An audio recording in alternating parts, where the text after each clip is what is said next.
Menurutku, kerjakan semua kebaikan hanya karena Allah Subhanahu wa taala semata, tanpa mengharap pahala ataupun imbalan apapun dari Allah Subhanahu wa taala.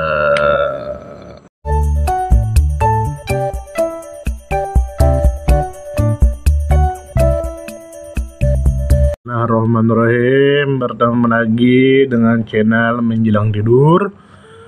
Di sini kita akan membaca buku miliknya Al-Alim Al-Alam Al-Habib Umar bin Muhammad bin Salim bin Hafiz yang sudah diterjemahkan ke dalam bahasa Indonesia berjudul Bahaya Kikir. Yang mana kita yakini bahwasanya tidak mungkin beliau mengarang suatu buku kecuali untuk diambil manfaat oleh orang banyak, terlebih lagi diterjemahkan ke dalam bahasa selain bahasa aslinya. Berarti beliau sangat senang jika kita mengambil manfaat dari buku beliau. Semoga kita bisa mengambil manfaat dari buku beliau ini. Bismillahirrahmanirrahim.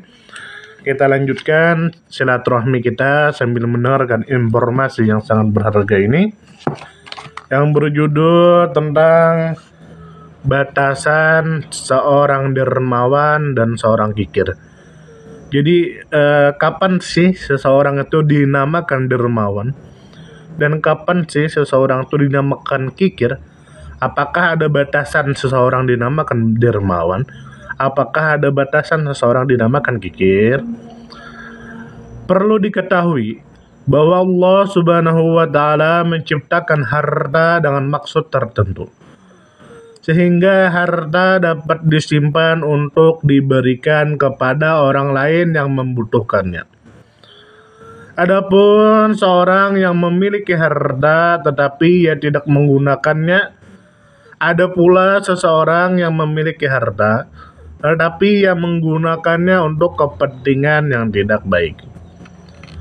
Adapun seorang yang pandai adalah seorang yang pandai menyimpan hartanya, kemudian ia menafkahkannya, menggunakannya untuk kepentingan yang sangat diperlukan.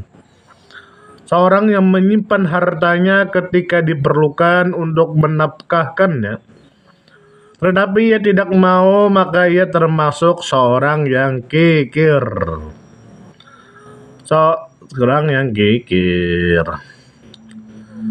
Seorang yang menafkahkan hartanya ketika diperlukan untuk menyimpan hartanya, maka ia termasuk seorang yang mubadirkan hartanya.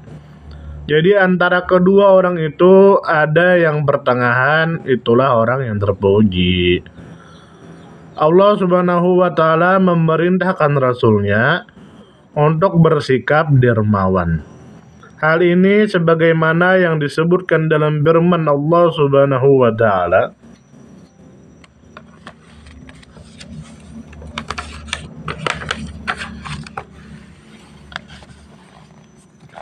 A'udzu billahi minasyaitonir rajim. Wala taj'al yadaka maghlula ila unuqika wala tabsutha kullal bast. Artinya, dan janganlah engkau jadikan tanganmu terbelenggu pada lehermu, dan janganlah kamu terlalu mengulurkannya. Quran Surah Al-Isra ayat 29. Dalam ayatnya yang lain Allah Subhanahu wa taala berfirman, Masya Allah, bagus sekali suara Anda.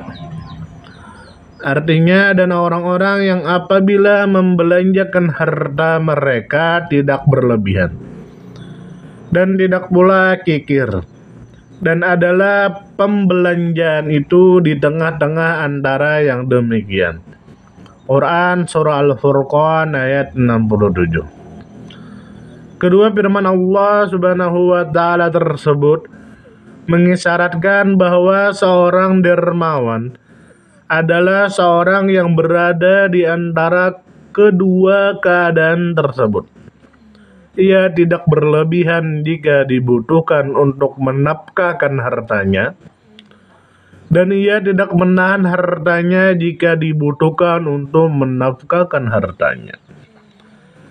Jika seorang menafkahkan hartanya secara berlebihan, maka ia bukanlah termasuk seseorang yang dermawan. Ia hanya berpura-pura sebagai seorang yang dermawan, karena kebodohannya yang mewajibkan seorang untuk membelanjakan hartanya ada dua. Dermawan karena kebodohannya. Ia hanya berpura-pura sebagai seorang yang dermawan karena kebodohannya. Yang mewajibkan seorang untuk membelanjakan hartanya ada dua. Pertama, kewajiban menurut syariat. Kedua, kewajiban menurut budi pekerti yang mulia.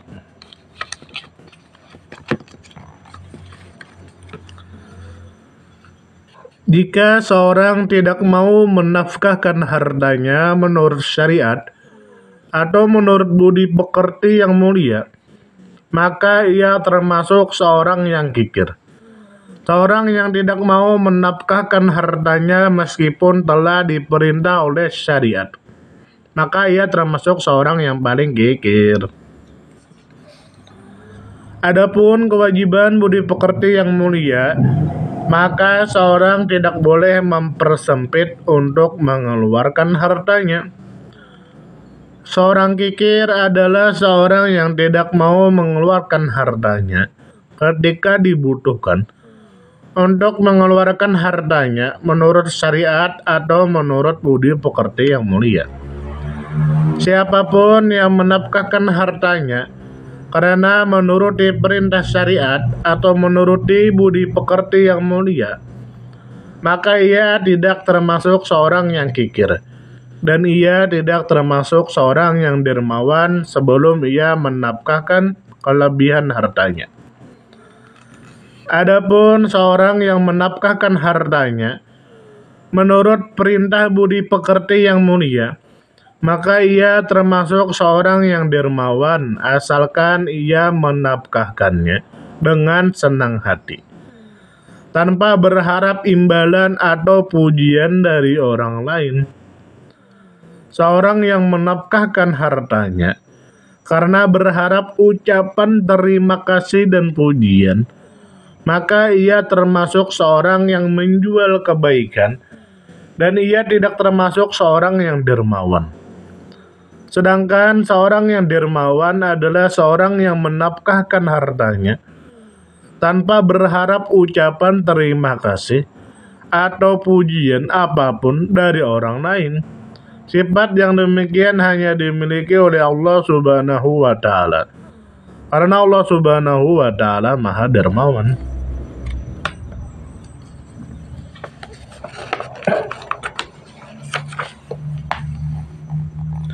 Adapun manusia, maka sifat dermawannya hanya sebagai kiasan belaka, tetapi bukan sifat aslinya. Karena manusia tidak mau menafkahkan hartanya kepada orang lain, kecuali ingin mendapatkan imbalan atau ucapan terima kasih. Tetapi jika seorang menafkahkan hartanya hanya karena berharap pahala dari Allah Subhanahu wa Ta'ala dan ingin membersihkan dirinya dari sifat kikir, maka ia termasuk seorang yang dermawan.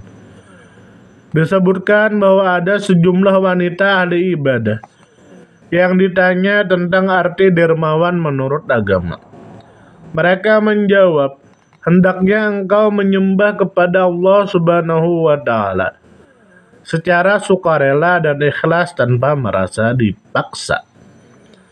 Tanyanya lagi, apa yang kalian maksud berharap pahala dari Allah Subhanahu wa Ta'ala?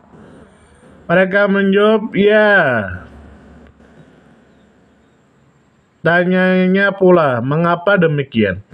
Mereka menjawab, karena Allah Subhanahu wa Ta'ala telah menjanjikan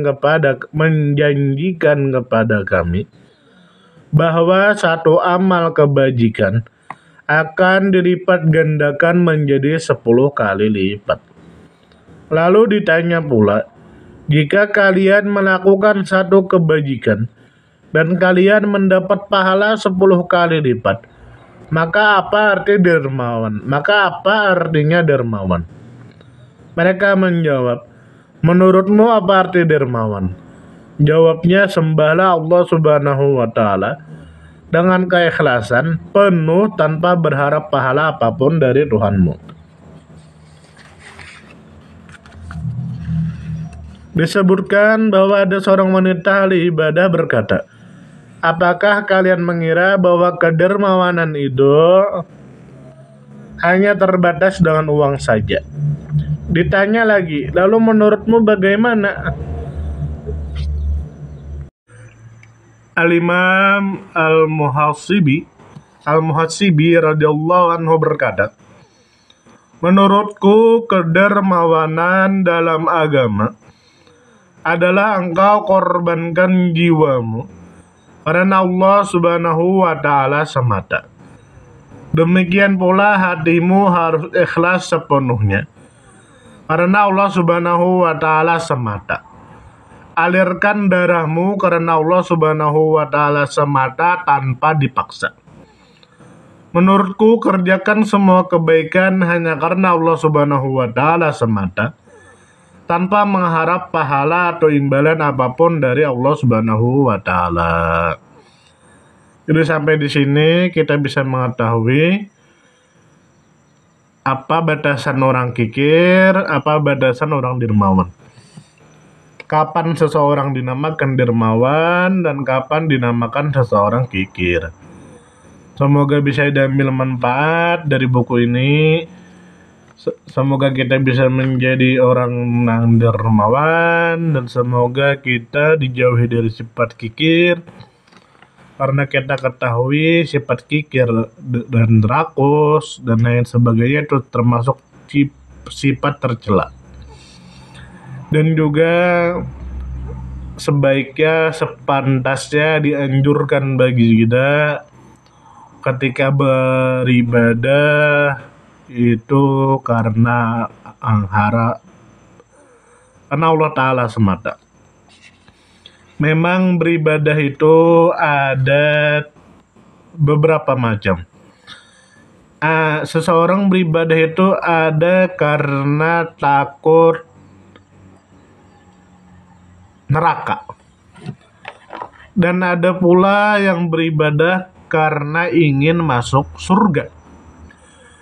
Ada pula yang beribadah karena melaksanakan perintah Allah. Kenapa kamu beribadah? Karena aku takut masuk neraka. Kenapa kamu beribadah? Karena aku mau masuk surga.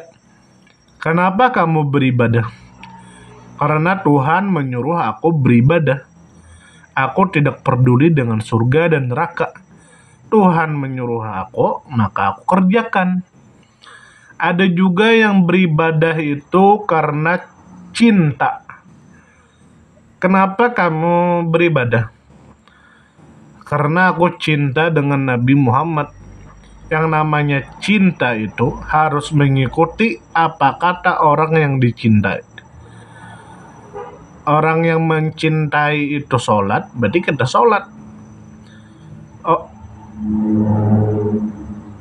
Dan begitu sebagainya. Kenapa beribadah? Karena cinta, pembuktian cinta. Dan ada juga yang beribadah karena mengharap ridho Allah Subhanahu wa Ta'ala. Kenapa kamu beribadah? Supaya Allah senang dengan aku. Kenapa kamu beribadah? Biar Tuhan gak marah sama aku. Dan masih banyak alasan-alasan beribadah lainnya. Cuman silahkan mau beribadah karena surga, mau beribadah karena takut neraka, mau beribadah karena alasan cinta, mau beribadah karena alasan apapun. Untuk sekarang beribadah sholat sampai waktunya sholat. Ketika ada uang sedekah, kalau ada lebihan bantu orang yang kesulitan. Adapun masalah selain itu gampang. Hati kita yang tahu beribadah karena apa. Sampai di sini semoga bisa diambil manfaat. Semoga kita dijauhi dari perbuatan yang tidak baik. Semoga kita bisa menjadi orang yang bermanfaat, bisa menjadi orang yang dermawan, bisa menjadi kebanggaan Nabi Muhammad. Sampai di sini. Assalamualaikum warahmatullahi wabarakatuh.